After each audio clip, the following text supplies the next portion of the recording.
is JC Aino, and I'll be discussing the Marshall Islands, nuclear waste, and climate change. Overview and some history to kind of understand where we're at in present day. In World War II, the U.S. had invaded the Japanese-occupied Marshall Islands and turned the islands into a military base to defend Japanese forces. After the war, the U.S. was awarded the island group by the UN in a trust territory to quell any unrest on who rightful ownership of the island belonged. The U.S. began nuclear and biological warfare testing between 1946 and 1958 in Eniwetok and Bikini mainly due to their isolation away from other economic contributors and urban centers like Australia, New Zealand, and Hawaii. They dropped a total of 67 bombs on these atolls, with Eniwetok experiencing the worst of the testing. U.S. begins nuclear cleanup. The U.S. built the tomb nearly 40 years ago in order to contain the nuclear waste it created. The tomb is located in Nunavut on the Eniwetok Atoll and is the gray circle depicted in the image. The tomb is placed inside of a crater created by one of the bombs that was dropped on the atoll. The tomb contains 3.1 million cubic feet of the most dangerous toxic waste the U.S. has. Toxic waste isn't only from the RMI, but also from mainland nuclear testing sites from Nevada. This offshore nuclear waste was added to the dumping site without prior knowledge of islanders and was added without their consent. The tomb is unlined and was not meant to be a permanent solution of containment. The Mariette Dome is highly vulnerable to leaking toxic waste with the threat of sea level rise and storm surge. The groundwater under the dome already shows signs of being highly saturated with radioactive isotopes. This groundwater supplies fresh water to the atoll. Scientists have tested the animals within the lagoon, and they show signs of being highly saturated with radioactive material.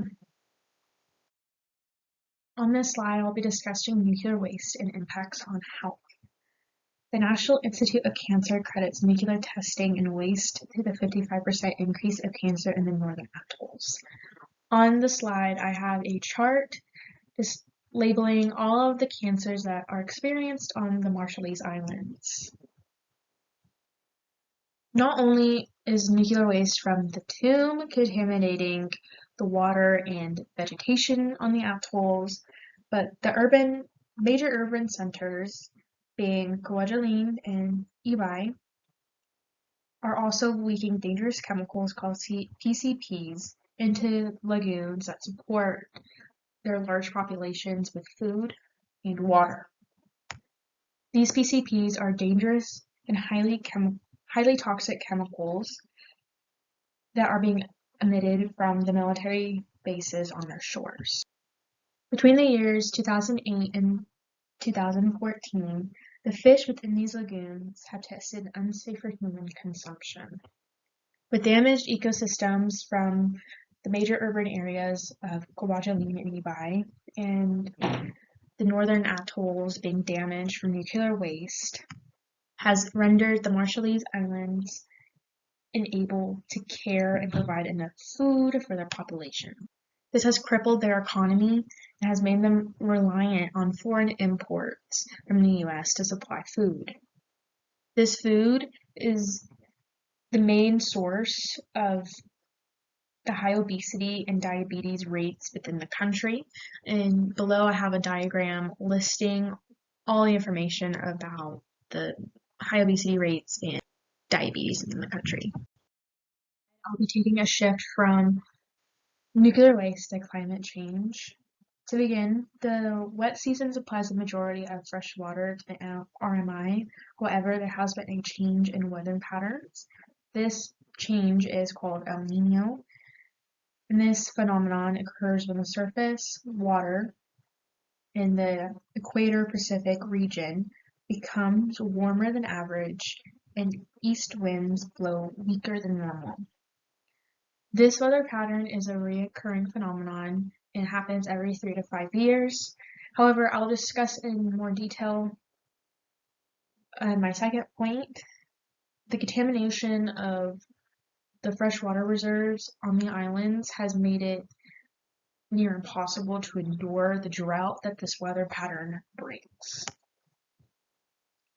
Leading to my second point, sea level has risen 7.7 inches since 1993, and this has caused coastal erosion, which leaves atolls vulnerable to large-scale storms and heavy flooding. This also contaminates freshwater reserves with salt water, and there is also an extreme threat of rising sea levels that could cause toxic waste to seep into potable water and contaminate the world's oceans. I'll be discussing possible solutions in curbing the ongoing climate crisis that is directly impacting Marshallese Islanders. On the slide, I have images showing Marshallese Islanders calling for government action in stopping and slowing down the rising sea levels that are directly impacting and threatening their homes. The first possible solution I wanted to discuss is an inclusive climate initiative, which is an approach to limiting the impacts of climate change while also finding solutions to solve social issues such as inequality and poverty. This initiative attempts to allow different backgrounds to shoulder the burden of climate action and receive those benefits of climate action equally. The belief that this initiative has is that climate change is a social issue. People who are impacted directly and the most are marginalized groups and those who fall under the poverty line.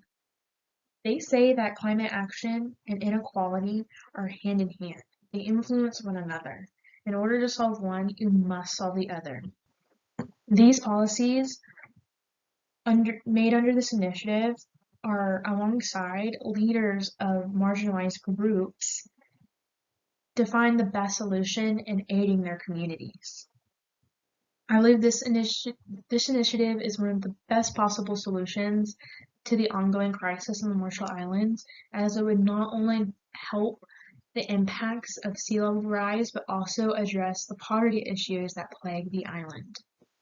The second possible solution I wanted to discuss are global policies in limiting greenhouse gas emissions. Many countries already have these policies in place, and they have a goal of cutting emissions in half by 2050 compared to 1990 levels. The current goal is to keep rising temp under 35 degrees Fahrenheit. Curbing global temps by eliminating greenhouse gas emission will help changing weather patterns and ease the strain drought has in Pacific Island regions.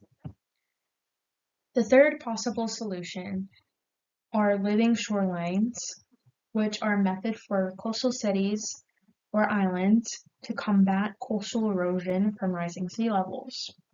These living shorelines are made up of coral reefs, oyster reefs, and mango trees depending on the region that the city or island is in.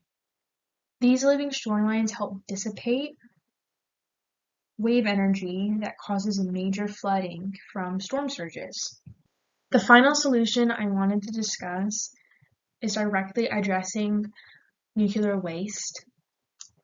The only way for the nuclear waste problem on the islands to be solved is if the U.S. takes ownership of the waste and owning what they did in the Pacific Islands.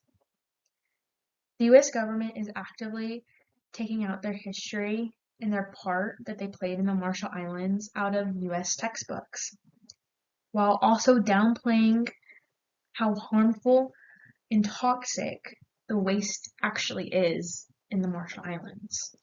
The U.S. government is actively pushing all responsibility of the waste onto the Marshallese government that cannot financially handle the removal of the waste or properly handling the waste.